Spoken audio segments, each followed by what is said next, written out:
Pernahkah kamu mendengar kisah tentang seekor pahlawan yang sering terlupakan? Bukan manusia, melainkan seekor anjing kecil dengan semangat yang lebih besar dari badai salju sekalipun. Namanya Togo, dan ini adalah kisahnya. Lahir pada tahun 1913 di Alaska, Togo tampak berbeda sejak awal. Tubuhnya kecil, tapi matanya selalu menyala penuh energi. Saat saudara-saudaranya tidur nyenyak, Togo justru sibuk berlari, menggonggong, dan mencoba kabur dari kandangnya. Banyak yang menganggapnya terlalu liar, bahkan mungkin tak berguna sebagai anjing penarik kereta. Tapi mereka tidak tahu satu hal, di dalam tubuh mungil itu, bersemayam hati seorang pejuang. Sifat keras kepalanya terbukti saat ia dipisahkan dari tim dan diberikan kepada orang lain. Togo tidak tinggal diam. Ia melompat keluar jendela, berlari berkilo-kilometer menembus salju, dan kembali ke tempat asalnya. Ia menolak hidup yang jauh dari kereta luncur dan hamparan es. Keinginannya yang kuat untuk kembali seolah menjadi pertanda bahwa takdirnya sudah tertulis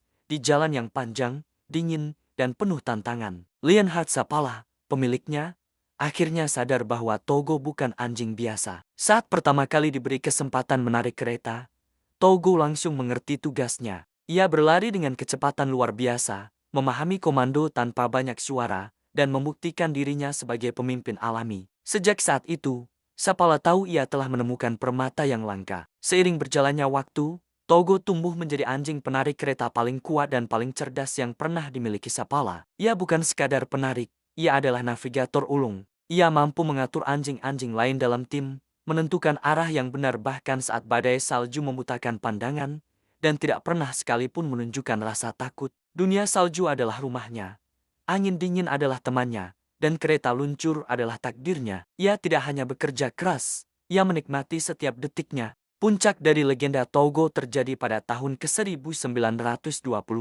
Wabah difteri yang mematikan mengancam kota kecil Nome, dan serum obat harus segera didatangkan. Togo, yang saat itu sudah berusia 12 tahun, dipilih untuk memimpin misi paling berbahaya dalam hidupnya. Ia mungkin tidak mengerti apa itu penyakit atau serum, tapi ia tahu perjalanan ini sangat penting. Dengan Sapala di belakangnya, Togo memimpin timnya menempuh perjalanan lebih dari 400 km.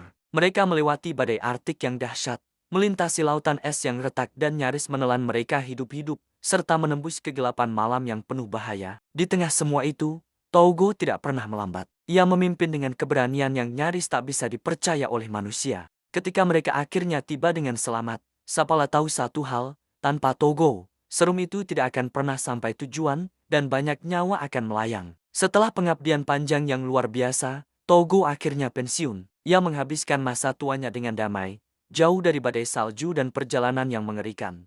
Meskipun tubuhnya mulai melemah, matanya masih memancarkan semangat yang sama seperti saat ia masih kecil, semangat pantang menyerah. Togo meninggal pada tahun 1929 di usia 16 tahun, usia yang sangat tua untuk seekor anjing pekerja Alaska. Ia pergi dengan tenang, dikelilingi oleh orang-orang yang mencintainya, dengan warisan sebagai pahlawan sejati yang telah memberi jauh lebih banyak daripada yang pernah diminta darinya. Kisah Togo adalah pengingat bahwa pahlawan bisa datang dalam berbagai bentuk dan ukuran. Terkadang, mereka yang diremehkan di awal justru memiliki kekuatan terbesar. Terima kasih sudah menonton. Jangan lupa like, komen, dan subscribe. Sampai jumpa di video berikutnya.